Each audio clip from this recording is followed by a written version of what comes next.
Nai nai nai nai nai nai nai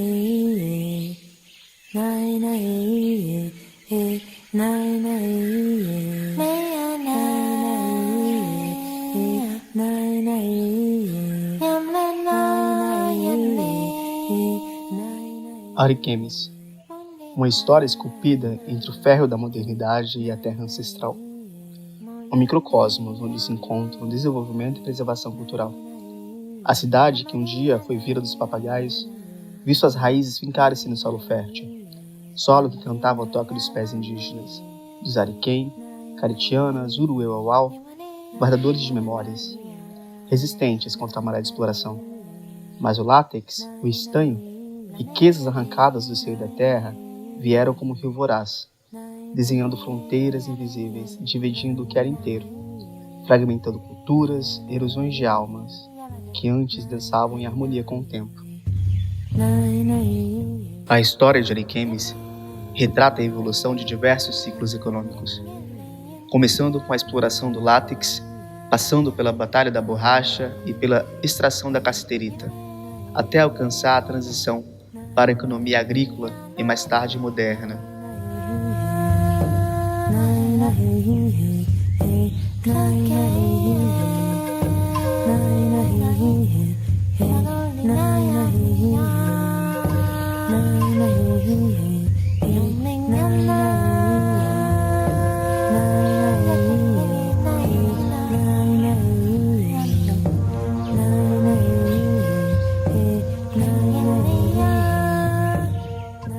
Edson, nós vamos entrar agora no assunto dos Certo. Ariquemes e nós temos um primeiro ponto aqui sobre como foi o processo de colonização aqui de Ariquemes, desde o século XIX. Tá, 18. vamos separar as coisas, né?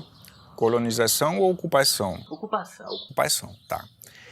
Olha, desde o século XVIII, né, já tem os primeiros levantamentos para saber o que essa região tinha de importante, né? Busca por cacau nativo, né, chamadas drogas do sertão, né? Então já tem relato, desde o século XVIII, o pessoal passando aqui no Jamari, né? Depois, com o início do ciclo ou da fase, eu prefiro falar fase da borracha, né? Porque ciclo dá início e fim, né? E a borracha continua até hoje, um dos produtos mais importantes para o mundo capitalista, né? Então, assim, a partir do momento que a borracha, né, através da descoberta do processo de vulcanização, que ela entra nessa lógica do mundo capitalista, que é interessante, né? Que a descoberta da vulcanização casa-se com o início da indústria automobilística, né? E aí o mundo precisa cada vez mais borracha, e aí começa, né, a produção de borracha nos arredores de Manaus, e conforme vai cada vez mais a necessidade de borracha mundial crescendo, vai se esparramando, né? Então o que acontece? A partir desse momento vem subindo as frentes de extração da borracha, né? Formação de seringais. Então a lógica é parte da foz e vem subindo os rios. Então, como já mencionei na nossa conversa informal anteriormente, a registro por volta de 1880 já tinha seringueiros no Rio Pardo. O Rio Pardo, bem acima de onde nós estamos hoje. E se aí a gente segue essa lógica, que a ocupação para a extração de seringa vai da foz à cabeceira, então, antes de chegar lá, os caras passaram por aqui. Então, aqui estava ocupado. Porque, segundo a lógica, eles observavam o seguinte: parou na barranca do rio, não tem sinal de ocupação, tem seringueira produtiva? Ocupa. Não tinha problema nenhum, né? Então, essa questão da limitação, porque o território era super vasto, né? Então, assim, quando encontrava um outro local, ia subindo. E até então, chega-se à conclusão de que, né, pelas minhas pesquisas, quando eu fiz o mestrado, que ao menos por volta de 1870 já tinha exploração de seringa aqui. O senhor é nascido aqui em... Não, eu vim do Ceará para cá. Nossa, do Ceará. Qual cidade do senhor? Uoca. Qual? Uoca. Eu saí de lá em 1952. Em 1952, dia 20 de fevereiro, eu estava aqui dentro dessa pracinha aqui. Só existia isso aqui, só. Não existia mais nada aqui. Depois que eu cheguei, abriu a BR, surgiu aí para cima, né? Tudo isso aí. Mas não tinha nada aqui. E aqui dentro de Ariquemes eu sou considerado mais velho. Estou com 72 anos que conheci quando eu cheguei aqui, era Mato Grosso. Depois passou para Pedrógão, de Rondônia, agora é estado de Rondônia, né? Está com 72 anos. De 1952 para 2024 dá 72, não dá? Não dá certo, né? E o senhor veio sozinho pra cá? Vim mais uma tia. A tia morreu agora, tem um bocado de prima aqui também. Já sorriu aqui já. Você tinha quantos anos, né? 18. 18 anos eu vim para cá. Daqui eu cheguei mais ou menos umas 4 horas da tarde e subi no destino a Rio Pardo. Dormimos aqui onde é essa a usina, que é Cachoeira do Escalvado. Aí no dia nós seguimos para Rio Pardo, que é o barracão-chefe, que o pessoal chegava lá. Aí ia saindo para as matas, né? Cortar seguindo. O senhor veio para trabalhar como seringueiro. Foi. Como era aqui a região na época quando o senhor chegou? Aí é isso que eu estou falando, era mata mesmo, viver dentro da mata mesmo, só escutar as onças gritar e o macaco gritar e os passarinhos, é só o que tinha. Pelo menos você queria ver um vizinho, às vezes morava distante de você 1 hora, 2 horas, 3 horas. Eu passei de 30 dias sem ver ninguém, sem ver ninguém. Só eu mesmo vendo o bicho cantar, eu só mesmo, eu ia socorrer a quem, né? Só escutava o macaco cantar de noite, as onças, e fazer o boião e dormir. Em cada etapa desse processo, as comunidades indígenas locais, como os Ariquém, enfrentaram fortes pressões das frentes colonizadoras, com os Ariquém desempenhando um papel fundamental na formação do município.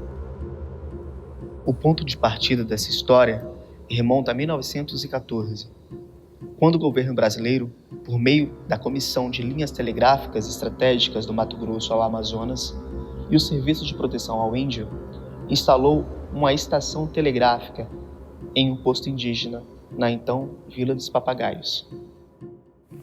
Então, assim, aquelas pessoas empobrecidas faziam o grosso dos que vinham para cá. Lógico que vinham pessoas estruturadas também, o cara que tinha visão, né, capitalista, né, de terras novas, de oportunidades. Então, né, então você chega aqui, por exemplo, esse posto que tem em frente à rodoviária, cara, eu acho que é um dos mais antigos. E esse aqui, o posto ali do lado da igreja da Assembleia, e aquele um que existia lá no trevo que tiraram, que é aquele posto lá, meu tio passou aqui em 78, 79, já tinha aquele posto lá, que foi demolido em 2011, né? Então, assim, tinha esse pessoal que tinha essa visão capitalista, que era a minoria, e tinha o pessoal que vinha mesmo, porque, cara, se fazia muita propaganda através da TV, rádio, né, incentivando essas pessoas saírem do sul-sudeste e vir para cá, né? Então, nós temos o grosso era do sul-sudeste, que vai se juntar aos remanescentes que estavam do ciclo da borracha, que vai se juntar, no caso de Ariquemes, com sobretudo os nordestinos vindo da Bahia, para o projeto do cacau, né? Que aqui foi o Pá de Burareiro Licitação e o Pá de Marechal Dutra. O Marechal Dutra aqui do lado do Rio Canaã ali, que era a agricultura diversificada, a lavoura branca, que quase não tinha financiamento. O Pá de Marechal, Pá de Burareiro, né? Que era destinado ao cacau, né? Que áreas gigantes, 500 hectares, com financiamento para o cacau. E aí você tem, o cara pegava essas áreas, precisava de mão de obra. Onde tinha mão de obra especializada em cacau? Bahia. Aí o cara mandava o gato, né? Gato é o aliciador, né? O cara que ia lá na Bahia, falava, né, que aqui tinha oportunidade, pintava aquele quadro bonito, né? Aí trazia esse pessoal para cá e para ser repartido nas fazendas de cacau. Aí você tem a matriz africana, né? Você tem sul-sudeste fornecendo a matriz caucasiana, né? E aí a matriz africana. Eu já tinha aqui os caboclos, né? Que também de matriz indígena e africana. Aí você chega esse monte de branquelos, né? Como eu falo para meus alunos, né? Aqui. Aí, só que quando você olha para as pessoas de Ariquemes, você entra numa sala de aula, por exemplo, você vê a cor da pele dos alunos, são pardos. Por quê? Os sulistas que aqui vieram, com o passar do tempo, têm filhos que vai se miscigenando com os nordestinos que aqui vieram, e você tem Ariquemes, você olha, por exemplo, se você for num postinho de saúde, um dia eu observei uma ficha no postinho de saúde, eles nem te perguntam, eles têm que perguntar qual é a sua cor da pele, né? Embora seja autodeclaração, você vê lá, e já marca que você é pardo. Eu tô com 86. Nós chegamos aqui em 86, em agosto de 86, né? E aí, então, quando nós chegamos aqui, que nós chegamos na rodoviária, eu mesmo achei tudo esquisito. Tinha só um pessoal lá, a rodoviária não era naquele jeito que era, né? E ali naquela região que tem assim, tipo uma praça, na chegada para passar para a rodoviária, ali era um plantio de arroz, que eu vi os canteiros de arroz, né? Era só mato, né? Aí nós fomos morar no setor 1. No setor 1 era até mais ou menos comércio perto, tinha a praça, aquela rua que é a Jamari, era barro, não era asfalto nem calçada, era barro, né? Era fraco. Depois moramos uma temporada lá, passamos para o setor 9. Aí moramos para lá, mas todas as casas eram contadinhas, né? Só casinha pouca, né? Aí ficamos para lá uma temporada, o filho comprou um barraco lá, nós moramos lá. Depois passamos para cá, aí então aqui também as casas, você contava quantas casas tinha aqui nesse pedaço de chão, não tinha. Essa casa aqui era um barraquinho caindo, os pedaços, quando ele comprou, quando nós passamos para ela, né? Mas nós já morávamos no 2, né? Ele tinha uma casa lá que ele trabalhava, de cobrador de ônibus, ele trabalhava. Essa daí era de menor, mas ela vinha do setor norte de bicicleta, pedalando para ir trabalhar numa farmácia lá em frente à praça, né? Todo santo dia era a penitência dela, né? E então, não tinha essas coisas boas não, casa boa não. Hoje não, hoje está beleza, está maravilhoso, está Ariquemes, nós chamamos a atenção mesmo Ariquemes, mas quando nós chegamos era mato. E assim, o processo de urbanização da cidade é interessante, né? Porque ele foi dividido em setores. Sim. Você imagina assim, quais foram os setores em que cada uma dessas populações foram alocadas ou isso não tem nada a ver? Ó, houve um processo de exclusão. Vamos entender. Quando se criou a nova Ariquemes, né, foi uma coisa meio instantânea, né? Houve, sim, um processo de consulta, porque Ariquemes era lá, a vila de Ariquemes, na beira do Rio Jamari, né? Só que se você observar as características do terreno, é inapropriado para uma expansão urbana ali. Você tem, né, umas elevações e tudo mais, né? O rio, do lado de cá, tem aquela serra ali, né? Então, ali, questão de enchente, ali é problemático. Então, se tem essa ideia de construir para cá. E aí, se queria, por exemplo, uma das coisas que o seu Alcindinho falava, seu Alcindinho não, perdão, seu Onésio, queria que eliminasse aquilo lá. Ou seja, que aquele pessoal de lá, eles recebiam um terreno aqui e que tinha um prazo para construir uma terra. Mas como construir uma casa aqui? Mas como esses caras vão construir? Os caras eram ex-seringueiros, os caras... A vida toda ali não tinha condições. E eles vão ficando por ali. Houve ameaça de demolição e tudo mais. Assim, do ponto de vista desse pessoal, cara, até onde eu me lembro, quando eu cheguei aqui, os terrenos eram doados, né? Lógico, você chegava depois, você podia comprar um terreno. Meus pais compraram aqui no setor 4, né? Alugaram uma casa primeiro, depois compraram uma que eles haviam alugado na 7ª rua ali. Mas, assim, conforme vai chegando, a ideia é o quê? Essa era uma terra de ninguém, era antigo né, seringal papagaios, né? E vai cada vez mais ampliando os setores que eram doados. Então, assim, quem chegou primeiro acaba ficando no centro, né? E aí você vai ter essa expansão e os que vai chegando depois. E só recentemente que a gente tem esse processo, que na geografia é chamado de... deixa eu lembrar o conceito, né? Criação dos condomínios, né? Relacionados. Como que é? Gentrificação. É o processo de gentrificação.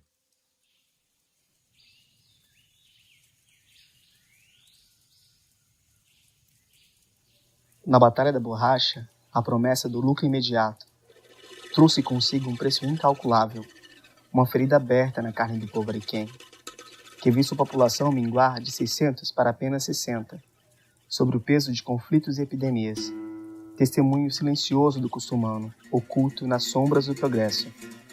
A BR-364 rasgou a terra, semeando arroz e feijão, em campos onde outrora brotavam tradições e histórias. Mas ao longo dessa história, os ariquenses tornaram-se estrangeiros, protagonistas de uma história cada vez mais alheia, lutando para preservar sua identidade em um mundo que mudava ao seu redor.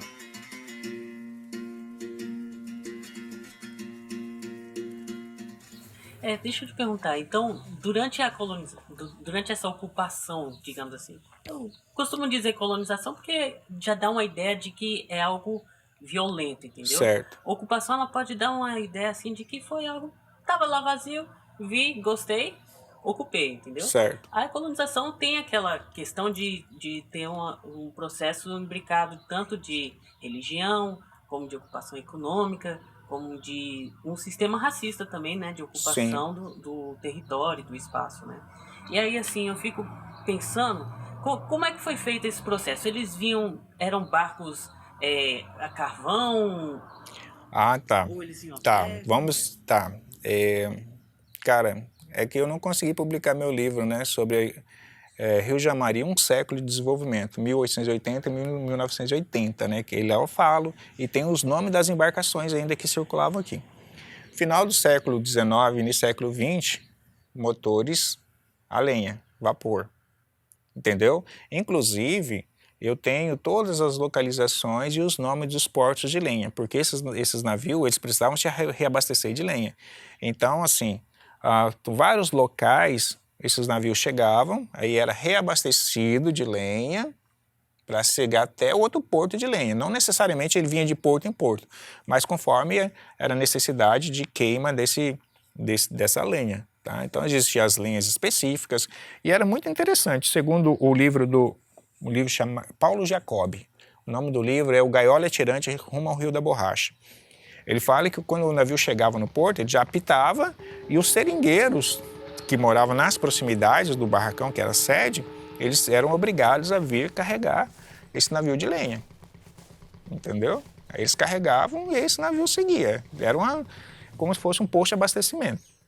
Só depois, né, depois já da primeira fase do ciclo da borracha, a decadência, né, pós 1912, 1914, é que depois começa a aparecer as lanchas com motores a combustão, né, que é um processo evolutivo, né? Então, assim, após isso, os primeiros motores a combustão começam a fazer a rota, né? Aqui tinha duas barcas muito famosas que circulavam o Rio Jamari, que era a Bom Futuro e a Sobralina, né? Que era motor a vapor, caldeiras, né? Depois tem várias outras, né? Geralmente, cada seringal tinha o seu rebocador, né? Isso é um batelão. Batelão é, na verdade, um rebocador, que ele ia parte do motor e, às vezes, eles falavam, e vinha mais 3 canoas no rabicho, né? Os caras amarravam e saía, né? Um rebocador arrastando. Porque o volume de carga para subir era muito grande. Carga e pessoa, porque, assim, entrava e saía dos seringais aqui uma vez por ano, época de chuva. O Jamari subia, aí você conseguia navegar. Então, era o momento que eles levavam a produção até a Cachoeira de Samuel, que ali ia nos calhapos, né? As bolas feito uma jangada, e de lá para cá eles pegavam as mercadorias e subiam. Então descia com borracha, e aí os batelões saíam arrastando novos seringueiros e as cargas para manutenção de um ano. Então vinha super carregado. Esse local, mais tarde, se tornou Vila de Ariquemes, oficializada em 1915 pelo governo do Mato Grosso e incorporada ao município de Santo Antônio do Rio Madeira. Desde o final do século XIX, os ariquém sofreram ataques de seringueiros e caucheiros, enfrentando o processo de desarticulação social que se intensificou a partir da década de 1950, devido à sede cultural e às pressões econômicas. E quando você chegou aqui, como é que era assim a população daqui? Tinha povo indígena ariquém ainda na época? Não, quando eu cheguei aqui, que tinha uma coisa deles aqui. Que essa máquina preta aqui era deles. Mas quando eu cheguei aqui já tinha ido embora.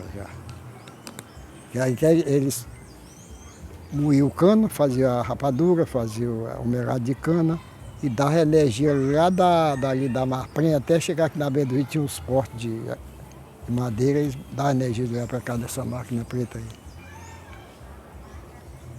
Que isso aí era dos índios. Isso aqui chegou em 1919. Essa máquina chegou aqui. Então, quando o senhor chegou aqui, eles já tinham ido embora. Já tinha ido embora. Mas essa máquina existia aqui, né?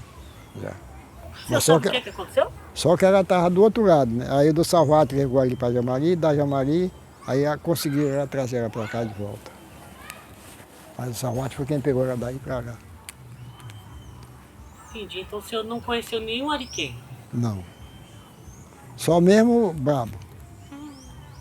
Brabo assim, meio lá e meio cá. Sempre eu via eles. Mas não fazia nada com ninguém, não.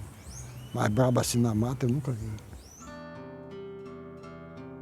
Apesar dos esforços de adaptação, como a adoção da língua portuguesa e alguns costumes coloniais, a população ariquém enfrentou uma drástica redução, caindo de 600 para apenas 60 indivíduos em 1913, em consequência dos ataques perpetrados pelos caucheiros.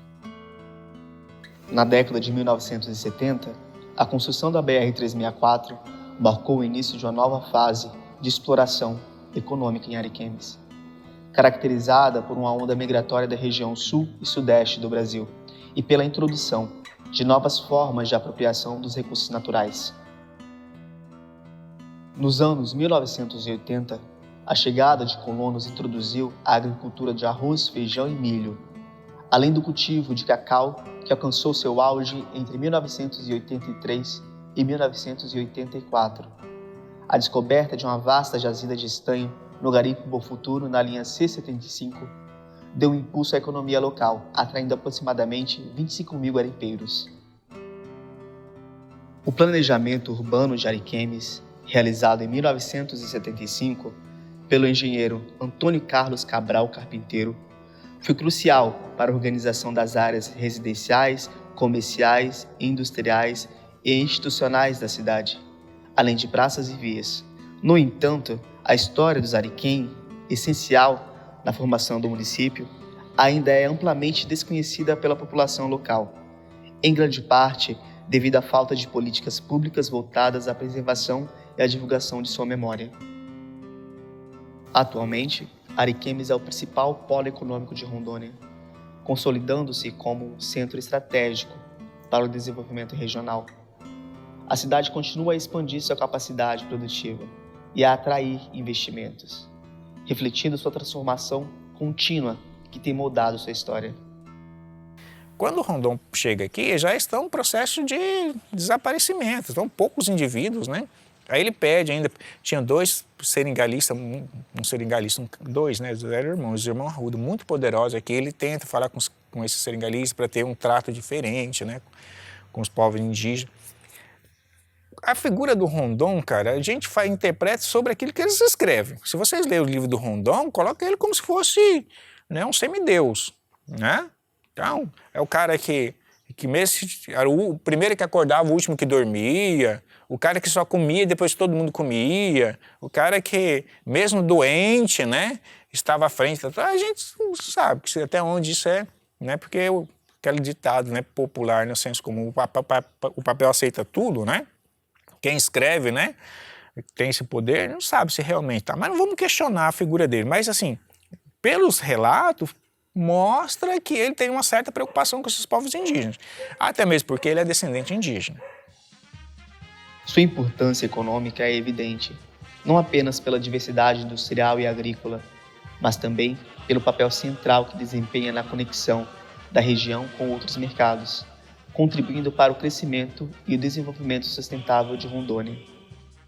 Como a história do massacre do povo ariquém influencia a identidade e a memória coletiva da cidade nos dias de hoje? E quais são os esforços e iniciativas que você vê para preservar a memória e os direitos do povo ariquém? Eu vou responder a sua pergunta com outra pergunta. Antes de vocês desenvolver o projeto, vocês sabiam que eles tinham sido massacrados?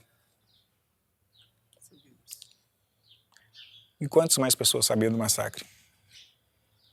Embora o livro está aí, né?